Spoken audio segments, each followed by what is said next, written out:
we really are overdue for another recap for Edge of the Empire. The last recap, the fifth, detailed events as told by two members of the group, the player for Moss and the player for Captain Paul Hywind, detailed some of their adventures on Tatooine. And what happened after that? Well, basically, they got themselves in a position where they could oust a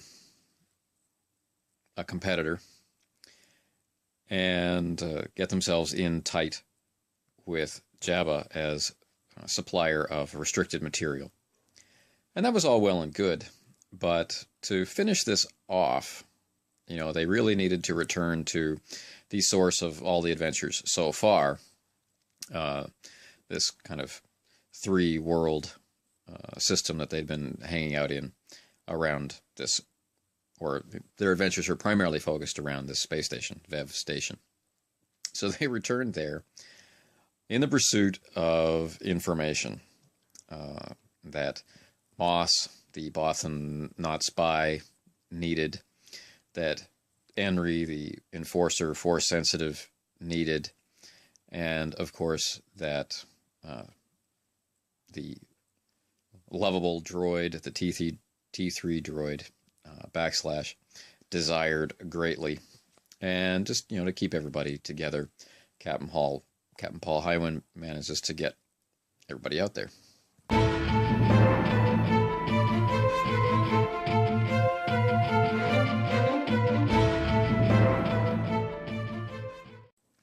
So return to Vev they do, and they discover that things are, well, the same, but that whereas before the tensions or the way that things worked there were, in the hands of these competing criminal organizations, now, let's say the pedigree of those criminal organizations had taken a step up. Their initial contract in the system had been with a former CSA representative, the Corporate Sector Authority, and he seemed to be very respected and an up-and-coming power, and that contract seemed to be quite lucrative, and it paid off well for them, although it got them into some trouble later on. But now, the newly installed system government is being fronted by that man's brother. And his daughter, who they've had a very difficult relationship since the beginning. She was their former employer. She was their enemy on Tatooine. And then she was abducted by the Empire, and they have decided that in order to kind of reestablish their position in this system, and for other reasons, they are going to crack her out of prison. She's been designated for delivery to a high-security prison in this system, and they're going to free her. So the first thing they attempt to do, really, is to make contact with, these pre-existing criminal organizations, and they're finding that a lot of them have gone underground, even the ones that they are most strongly affiliated with. They're definitely being cautious. The Empire has put a very firm grip, as an example, on this outer rim territory. But political movement is obvious as they reconnect with their old contacts, that the system wants a certain measure of autonomy as long as the Empire will agree to protect them. They will, toe the Imperial line. And with all the rebellious activity going on, such as the destruction of the Death Star, of course the Empire would like to relocate or reallocate its resources away from here and toward more important sectors. So, interesting times, lots of jobs, lots of bounties cropping up. And we spent a fair bit of time figuring out what they were going to do. But of course their eyes are focused on getting out to wild space, because that's where three of the major trails tied to the character's obligations have been pulling them pretty much from the beginning. Only now is it becoming obvious. So, this return to Vev was pretty interesting for me, because now the players are quite familiar with how the place works, and we're now all familiar with the game system. We're familiar with each other's characters. They're familiar with, my style, the way I'm going to interpret the dice. So the decisions that they're making are more successful, with longer range benefits, that sort of thing. So as they start to plan out their prison break, it was really rewarding for me to see this already tight-knit group get so involved in this plan, not just for thrills or wouldn't it be cool if, but there was a very strong undercurrent of, we need to survive. This group needs to survive. And that was very cool to see. The strengths and weaknesses of each character was addressed. And at points, there was in-character bickering, like family members, about what would and would not happen, or what should and should not happen as they carried out this plan. But eventually, they came up with a workable plan that everybody was satisfied with.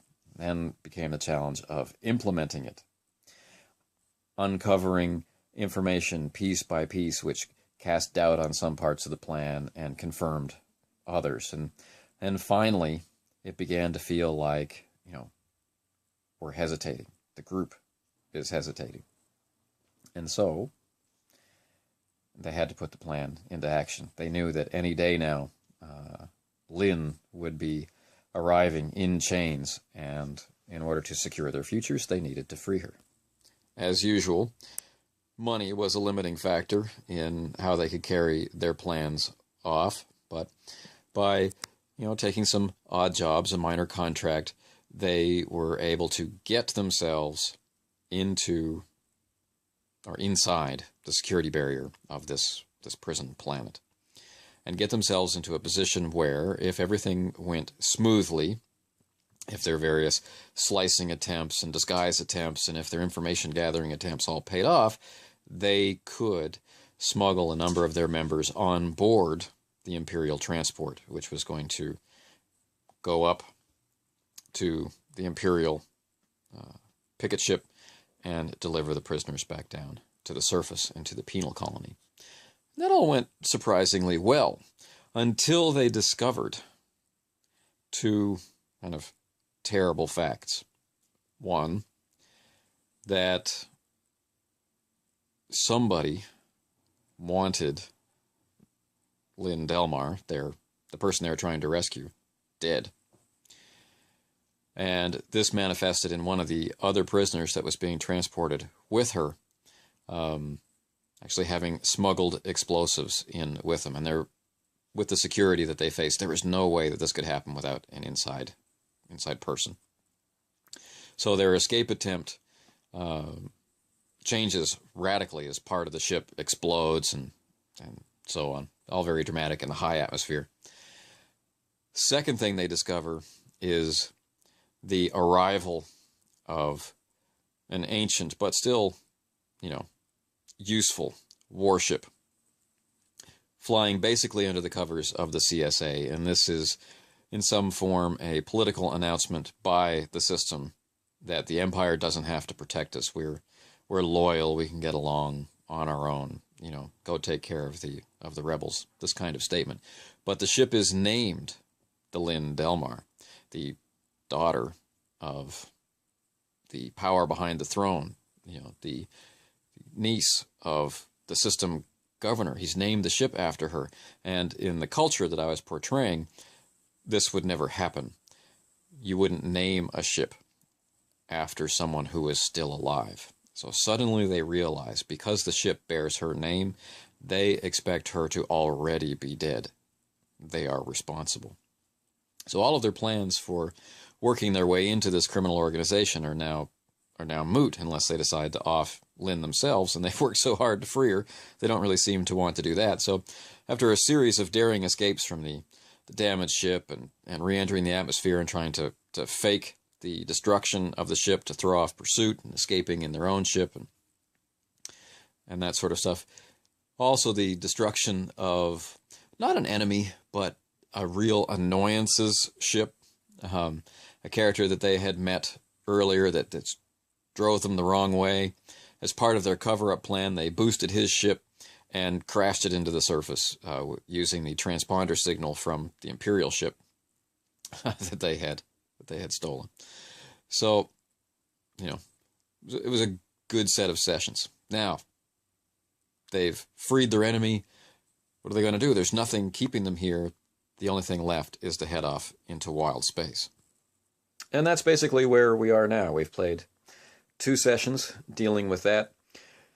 They got themselves a contract mapping routes, and they've been hoping that the group that has made the contract with them is connected to this colony that they've been hearing about from early days, where a man that our Force Sensitive has been tracking is believed to have gone.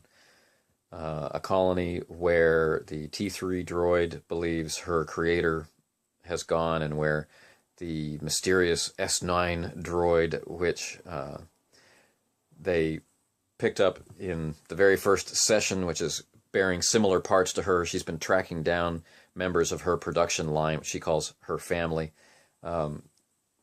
It's filled with parts from droids which used to be like her, but is in an entirely different frame and seems to be operating by a very unusual code for a droid.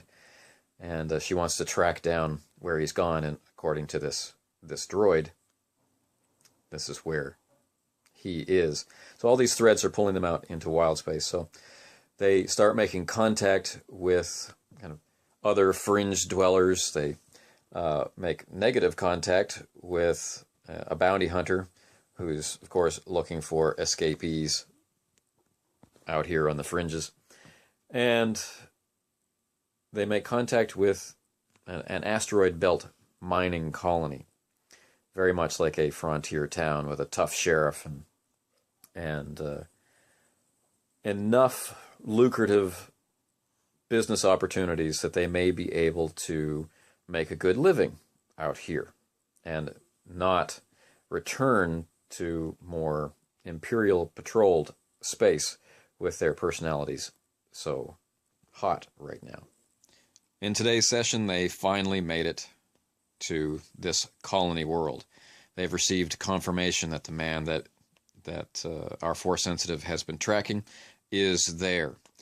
And they're learning that it has a very unusual culture, and more than that, that this colony somehow operates with real awareness of the Force and a frontier spirit that, well, may cause them as many problems as it does benefits. Their first experience dealing with this was to take trials which had them examining their own motivations, their own obligations, the things that brought them this far in life.